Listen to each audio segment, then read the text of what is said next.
sebelum kita dikenalkan dalam usaha ini Pak, siapa diri kita Pak? Kemana kita meletakkan waktu-waktu kita Pak? Kemana kita menggunakan pikir dan jasa kita Pak? Usahakan untuk memikirkan orang lain mungkin Pak sebelum kita diisbatkan dalam usaha ini Pak. Berpikir untuk menyelamatkan kita aja pun terkadang dulu belum ada terpikir dalam diri kita. Tapi asbab Allah kenalkan, isbatkan kita dalam usaha ini Pak, semua aspek kehidupan kita, bahkan bukan hanya kita, keluarga kita, masyarakat kita, tetangga kita Pak, hari ini berubah karena usaha ini. Makanya ulama kita mengatakan kemarin, usaha ini adalah anugerah di akhir zaman, mutiara akhir zaman yang diberikan Allah kepada kita ini Pak. Umat akhir zaman yang jahil, yang bodoh, yang semua memiliki terkadang mayoritas nasabnya belum jelas lagi dalam keagamaan. Hayya 'alal falah.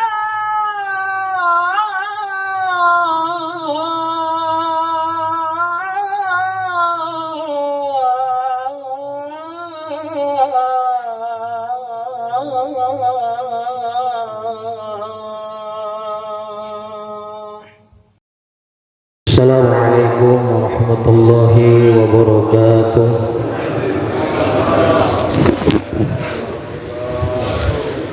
Innal hamdalillah nahmaduhu wa nasta'inuhu wa nastaghfiruh wa nu'minu bihi wa natawakkalu 'alaihi wa na'udzu billahi min shururi anfusina wa min sayyiati a'malina. May yahdihillahu fala mudilla lahu wa may yudlil fala hadiya lahu. Wa nashhadu an la ilaha illallah wahdahu la sharika lahu. ونشهد أن سيدنا وحبيبنا ومولانا محمدا عبده ورسوله أرسله بالحق بشيرا ونذيرا وداعيا إلى الله بإذنه وسراجا منيرا. أما بعد فقد قال الله تعالى في القرآن الكريم أعوذ بالله من الشيطان الرجيم بسم الله الرحمن الرحيم والذين جاهدوا فينا لنهدينهم سبلنا وإن الله لمع المحسنين. وقال النبي صلى الله عليه وسلم في الكتاب الحديث كل أمتي يدخلون الجنة إلى من عبا. قيل ومن يعبى يا رسول الله؟ قال من أطاعني دخل الجنة ومن عصاني فقد عبا. وكما قال رسول الله صلى الله عليه وسلم. Para alim ulama, orang-orang tua kami, para penanggung jawab, dan seluruh majma' sidang jamaah subuh yang dimuliakan Allah Subhanahu wa taala. Sebenarnya Pak, saya duduk di sini nih ya rasa pribadinya kurang pantas lah ya. Pak ya. Karena secara pengalaman dakwah, secara usia mungkin saya dibandingkan Bapak tuan-tuan sekalian jauh di segalanya. Tapi beginilah ketentuan yang mungkin Allah Subhanahu wa taala telah tetapkan kepada kita semua. Terkadang keinginan kita berbeda dengan keinginan Allah. Sebenarnya yang berbicara di atas ini datang mau hadir mau mendengarkan Pak penyampaian, tapi malah disuruh menyampaikan pula hadirin. Maka semua kita seniat belajar Pak ya. Di dalam agama ini sebenarnya memang ulama kita sering mengajarkan kepada kita agar kita selalu dijaga Allah, terpelihara dalam usaha agama ini. Jangan pernah di dalam hati kita ini merasa sudah baik dalam usaha ini. Semuanya kita niat belajar. Kenapa di dalam usaha ini kita diarahkan untuk niat belajar, karena seandainya kita menjalankan usaha ini ada kesalahan ataupun kekurangan, karena niatnya belajar, insya Allah Allah akan maafkan. Jadi Bapak sekalian jamaah subuh yang dimuliakan Allah Subhanahu wa taala, bersyukur kita kepada Allah Subhanahu wa taala di subuh hari ini. Allah masih memilih kita Bapak hadirin sebagai orang-orang yang beriman. Ya Pak ya, kita baru saja melaksanakan ketaatan yang besar di dalam Islam ini yang menjadi satu hukum wajib, itu melaksanakan ibadah subuh yang menjadi kewajiban bagi kita semua dengan cara yang dicontohkan oleh Nabi Muhammad sallallahu alaihi wasallam. Ini adalah satu perintah yang agung Bapak hadirin yang mesti kita tanamkan, pahami di dalam diri kita. Jadi jamaah subuh yang dimuliakan Allah Subhanahu wa taala, ulama kita sering mengatakan terkadang di dalam Islam ini Pak, setiap perintah Allah ini memiliki hukum yang sama, tetapi secara nilai, derajat dan ganjaran setiap perintah Allah di dalam Islam ini terkadang memiliki derajat yang berbeda-beda. Mungkin secara hukumnya sama Pak. Sering dicontohkan oleh ulama kita sebagaimana sholat 5 waktu yang hari-hari kita jalankan dalam kehidupan ini. Kelima waktu sholat ini kita sama memahami Pak, hukumnya sama. Ya Pak ya, apa hukumnya Pak? Ya sama-sama kita ketahui, dikerjakan berpahala, ditinggalkan pasti berdosa. Tapi di 5 waktu sholat ini Bapak hadirin, secara nilai dan derajat dalam pandangan Allah tidak sama Pak. Walaupun dalam kedudukan hukumnya sama, sama-sama wajib, zuhur wajib, asar wajib, maghrib wajib, isya wajib, bahkan subuh juga wajib. Tetapi hadirin sekalian, dari setiap hukum ini, dari setiap perintah Allah yang 5 ini Pak, memiliki nilai yang berbeda-beda. Terkhusus sholat yang baru kita kerjakan ini, subuh tadi. Bahkan di dalam satu mafhum hadis, Nabi Shallallahu Alaihi Wasallam yang masyhur, yang sering kita dengar, sering bersabda, "Man sholal bardaini dakhala al-jannah." Barang siapa yang mampu melaksanakan sholat di waktu 2 perkara yang dingin, Allah Subhanahu wa taala menjamin orang seperti ini Pak, Allah sediakan, siapkan untuknya yang namanya surga. Ya, 2 dingin ini sama sering kita dengar dan ketahui, inilah 2 waktu sholat antara subuh dan asar. Subuh ini Pak, kenapa Pak sholat ini begitu tinggi nilainya di hadapan Allah? Padahal secara rakaat lebih sedikit dibandingkan sholat yang lain. Tapi kenapa di dalam Islam sholat ini begitu tinggi nilainya Bapak hadirin? Ulama mengatakan ada beberapa poin. Salah satunya karena tingkat kesulitan untuk menjalankan sholat ini Pak, itulah menyebabkan Bapak hadirin, sholat ini nilainya menjadi tinggi di hadapan Allah. Makanya hadirin sekalian, tidak sama Pak. Di dalam amal ini mungkin perintahnya sama, tapi semakin amal itu kita kerjakan tidak sesuai dengan keinginan kita, maka amal itu sebenarnya Pak dalam pandangan Allah lebih tinggi derajatnya di hadapan Allah. Termasuk Bapak hadirin, dakwah. Kenapa dakwah ini Pak nilainya begitu tinggi di hadapan Allah? Bahkan mengungguli lebih tinggi dari seluruh amal-amal yang wajib di dalam Islam ini Pak. Kenapa? Ya sama juga Bapak hadirin, karena untuk menjalankan dakwah ini Pak berat, tidak mudah. Karena seluruh perintah takaja dakwah ini rata-rata Pak bertentangan dengan hawa nafsu dan keinginan kita. Betul nggak kira-kira Pak? Kira-kira berangkat 4 bulan itu enak, sesuai nggak dengan hawa nafsu kita? kita Pak? Nggak sesuai Pak. Kalau sesuai semua berangkat negeri jauh tahun ini Pak, langsung cash. Salah Pak? Karena memang hari ini ulama kita menginginkan. Kemarin waktu kita bersafar di 5 provinsi di Kalimantan dan Jawa Barat, itu kita sering mendengar penyampaian orang tua kita bahwasanya khususnya tahun ini Hadraji kita Maulana Sa'ad menginginkan agar setiap negara, agar seluruh negara yang ada di dunia ini di tahun ini ada jamaah Indonesia yang berada di negara ini. Jadi kalau hari ini Bapak hadirin, Hadraji kita, ulama kita sudah menekan perkara ini, sudah mengarahkan perkara ini kepada kita Pak, jangan tawar-tawar lagi Pak dalam kehidupan kita. Jadi bagaimana hari ini Pak, kita ini belum ada apa-apa. Sesuatu itu akan terwujud yang pertama kata ulama apabila kita punya niat sungguh-sungguh di dalam hati.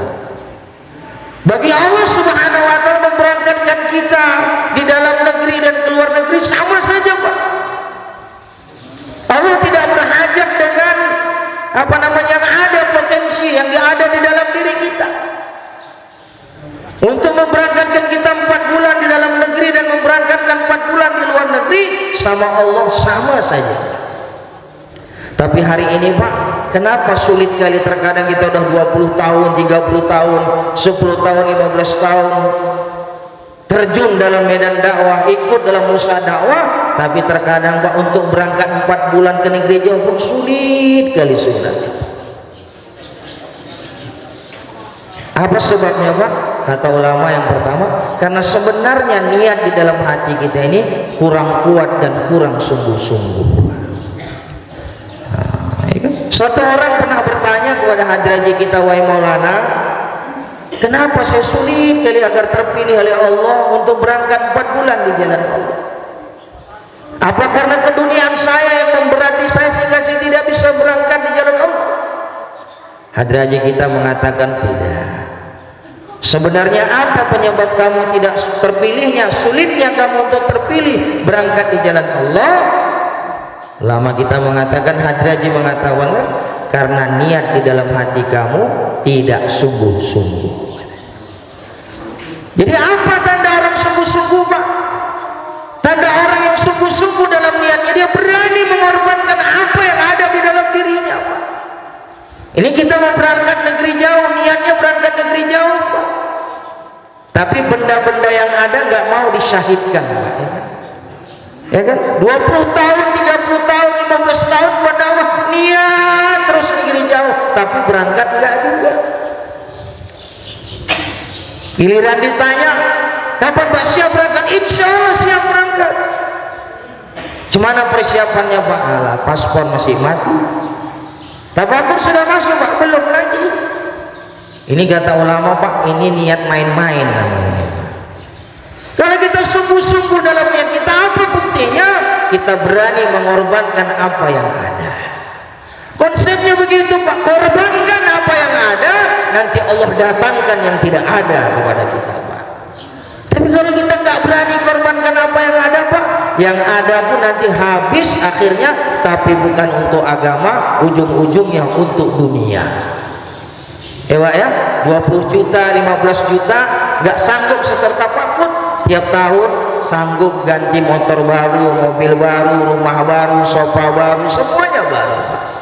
Ya kan, sampai-sampai pun istri pun baru. Ya kan? Kata Pak Husin tadi nih Pak, saya luruskan saja. Ya kan? Nah jadi jamaah sekalian dimuliakan Allah Subhanahu wa ta'ala, kita sama-sama paham Pak, bagaimana tingginya derajat usaha agama ini Pak. Kalau kita cerita secara nilai, mungkin kita hari-hari sudah kita dengarkan. Dari mulai kita usaha, dari mulai kita pertama keluar 3 hari, nilai pahala orang yang berjuang di jalan Allah ini Pak tidak bisa diimbangi dengan amal apapun Pak. Tapi hari ini Pak, kepahaman itu belum sampai di dalam diri saya dan kita semua. Ya? Ada suatu hadis yang memang ini populer sekali Pak. Dulu awal-awal kita keluar 3 hari, langsung kita mendengar ke telinga kita, dalam hadis ini di telinga kita. Apa hadisnya Pak? La ghatwatun fi sabilillah khairum minad dunya wa ma fiha. Sepagi dan sepetangnya kamu berjuang di jalan Allah itu lebih baik daripada kamu mendapatkan dunia beserta isinya. Hadis ini Pak, dulu sekali awal-awal kita keluar 3 hari selalu didengarkan di telinga kita, ditakrorkan satu-satu Pak, dan kita mudah menghafalnya. Tapi sayangnya Pak, kita cuma tahu hadis ini tapi nggak paham dengan nilai hadis ini Pak. Buktinya apa? Berapa banyak hari ini ahbab yang sangat sulit meluangkan waktu paginya dan sangat sulit meluangkan waktu petangnya untuk berangkat berjuang di jalan Allah. Nah, buktinya apa Pak? Takaja tak tertunaikan. Nah, ini buktinya Pak. Ya kan, tahun kemarin kita pengeluaran jamaah di Sumatera Utara mencapai 1000 lebih Pak. Tapi tahun ini kemarin kita mendengar langsung di Munas sehingga 761 jamaah Pak. Bermakna Pak, ada penurunan di tahun ini Pak. Ya kan? Kalau kemarin 1000, sekarang tinggal 700-an Pak. Berarti ada hampir 400 jamaah yang tahun ini tidak berangkat ambil takaja di jalan Allah. Inilah apa sebabnya Pak? Karena kepahaman di dalam dakwah ini kita belum kuat lagi di dalam, sehingga ketika datang 2 takaja dalam kehidupan kita, antara takaja agama yang memberikan kemuliaan kita dan takaja dunia yang memberikan harta kebendaan kita, banyak hari ini kita Pak lebih memilih kebendaan kita, dunia kita, dibandingkan takaja agama yang akan memberikan kemuliaan kepada kita. Betul nggak Pak? Ya banyak-banyak tobatlah kita semua Pak. Ya Pak ya, banyak minta ampun ya kan. Belum terlambat untuk buat pengorbanan, bahkan sekarang sangat ditekankan Pak ya kan, agar segera ya kan untuk membentuk jamaah dari setiap pahala kita untuk diberangkatkan ke negara-negara yang jauh. Khususnya kemarin kita sama-sama mendengar Pak, sekarang jiran kita, tetangga kita itu Thailand menginginkan 100 jamaah dari Indonesia untuk dibentuk, diberangkatkan bergerak ke Thailand untuk buat usaha di tempat sana Pak. Kalau sudah diberikan kemudahan seperti ini Pak, jangan lagi kita buat alasan untuk tidak bisa berangkat di jalan Allah. Apalagi sekarang kita sama-sama mendengar di bulan Oktober ini Pak, hadraji kita akan datang ke Malaysia Pak. Ya kan, alangkah baiknya Pak kalau beliau datang kita sudah bergerak Pak. Jadi akhirnya nurnya nyambung. Nah, kita langsung muasafah, melihat mereka Pak, mau bersalaman, mendapatkan, minta keberkahan dakwah. Tapi kalau kita nggak sambut takaja, nggak bentuk jamaah, nggak berangkat ke sana Pak, maka akhirnya Pak apapun nggak kita dapat. Insyaallah Pak ya. Jadi kita sekarang belajar Pak, mulai berpikir bagaimana saya dan harta saya akan memberangkatkan kawan-kawan dari mahala saya untuk berangkat ke ujung-ujung dunia Pak. Ini baru namanya pengorbanan Pak. Sering orang tua kita menyampaikan Pak, kalau saya dengan harta saya berangkat ke dunia-dunia yang jauh, ini katanya belum dikatakan pengorbanan Pak. Yang dikatakan pengorbanan yang sebagaimana sahabat dulu menjalankannya adalah saya dan harta saya memberangkatkan kawan-kawan dari mahala saya atau dari halaqah saya minimal Pak untuk berangkat takaja, keluar sambut takaja di jalan Allah. Insyaallah Pak ya. Nah, jadi ini kita berajam hari ini jamaah sekalian, mulai dari musbah musbah ini. Coba kita berpikir setiap subah ini bagaimana Pak mengeluarkan target-targetnya Pak. Hari ini bapak-bapak kita tonton ini adalah orang-orang yang telah dipilih, dilantik oleh Allah menjadi penanggung jawab subbah. Maka ini sebenarnya kemuliaan Pak. Nah, kemarin disampaikan oleh orang tua kita, usaha agamanya adalah anugerah dan amanah Pak. Anugerah dan amanah. Apa yang dimaksudkan anugerah ini Pak? Ya kalau kita lihat Pak, memang benar anugerah. Dulu sebelum kita dikenalkan dalam usaha ini Pak, siapa diri kita Pak? Kemana kita meletakkan waktu-waktu kita Pak? Kemana kita menggunakan pikir dan jasad kita Pak? Usahakan untuk memikirkan orang lain mungkin Pak sebelum kita diisbatkan dalam usaha ini Pak. Berpikir untuk menyelamatkan kita aja pun terkadang dulu belum ada terpikir dalam diri kita Pak. Tapi asbab Allah kenalkan, isbatkan kita dalam usaha ini Pak, semua aspek kehidupan kita, bahkan bukan hanya kita, keluarga kita, masyarakat kita, tetangga kita Pak, hari ini berubah karena usaha ini. Makanya ulama kita mengatakan kemarin, usaha ini adalah anugerah di akhir zaman, mutiara akhir zaman yang diberikan Allah kepada kita ini Pak. Umat akhir zaman yang jahil, yang bodoh, yang semua memiliki terkadang mayoritas nasabnya belum jelas lagi dalam keagamaan. Tapi di samping usaha ini juga anugerah, kemarin disampaikan hadraji kita, usaha agama ini juga adalah amanah. Sebagaimana agama ini adalah amanah, dan usaha atas agama ini juga Pak adalah amanah. Apa itu amanah Pak? Dua perkara saja. Yang namanya amanah apabila kita tunaikan haknya akan mendatangkan kemuliaan bagi kita. Tapi yang namanya amanah apabila tidak kita tunaikan haknya, nanti akan datang pertanyaan di akhirat oleh Allah Subhanahu wa taala. Maka setiap kita nih Pak bersyukur sudah digunakan, sudah dipilih Allah Subhanahu wa taala dalam usaha agama. Tapi kita sering mendengar tidak cukup Pak, tidak cukup hanya kita ini dipilih dalam usaha agama. Tapi bagaimana sudah dipilihnya kita dalam usaha agama, tapi bagaimana terus bisa digunakan istiqomah dalam kehidupan kita, bahkan sampai akhir hayat kita, bahkan akhir daripada perjalanan usaha yang kita jalankan ini Pak, bagaimana kita bisa mati dalam puncak pengorbanan. Insyaallah Pak ya. Bagaimana caranya agar kita bisa mati dalam puncak pengorbanan Pak?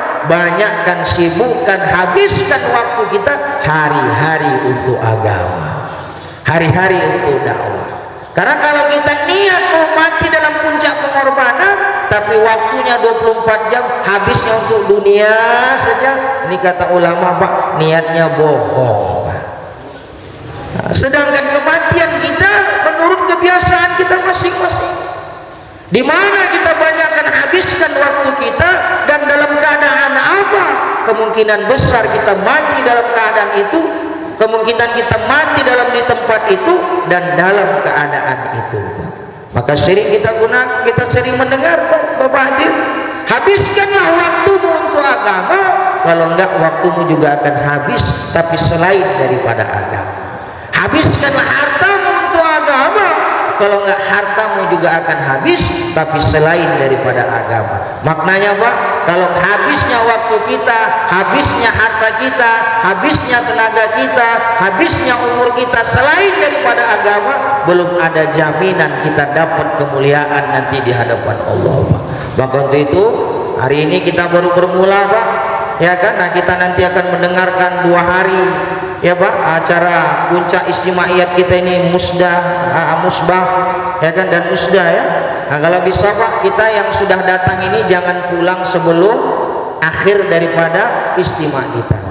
Kalau bisa Pak, kita datang cepat, pulangnya nanti Pak setelah doa baru kita pulang Pak. Ya sabarkanlah dulu Pak keadaan kita, walaupun nanti ada tawaran, ada panggilan Pak, tapi ini lebih tinggi lagi nilainya, tawaran dan panggilan tak kaja daripada Allah. 2 hari saja Bapak hadirin, kita sabarkan diri kita dengan keadaan-keadaan yang ada. Insya Allah kalau kita tunaikan tak kaja agama, nanti Allah akan tunaikan apa-apa aja yang ada di dalam hajat hati-hati kita. Mudah-mudahan Allah Subhanahu wa taala pahamkan kita jamaah sekalian, sehingga kita bisa istiqamah dalam terus mati dalam pengorbanan agama. Insyaallah Pak ya. Siapa yang niat segera di tahun ini belum sampai bulan 11 Pak untuk berangkat 4 bulan negeri jauh dan jamaahnya Pak. Siapa angkat tangan Pak? Masya Allah, boleh Pak, tapi belum taskil ini ya, nggak ada istilah taskil ya. Semangat Pak Abu Jar Pak, mudah-mudahan semua. Jadi ini saja mungkin Pak yang bisa disampaikan. Yang baik pasti datang daripada Allah, kekurangan, kekhilafan ya kelemahan karena kurangnya korban saya dalam agama. Ya, mudah-mudahan Allah pahamkan kita semua apa yang kita dengar, niat amal dan sampaikan. Akhirul kalam, subhanallah bihamdihi, subhanakallahumma wa bihamdika, asyhadu an la ilaha illa anta, astaghfiruka wa atubu ilaik. Assalamualaikum warahmatullahi wabarakatuh.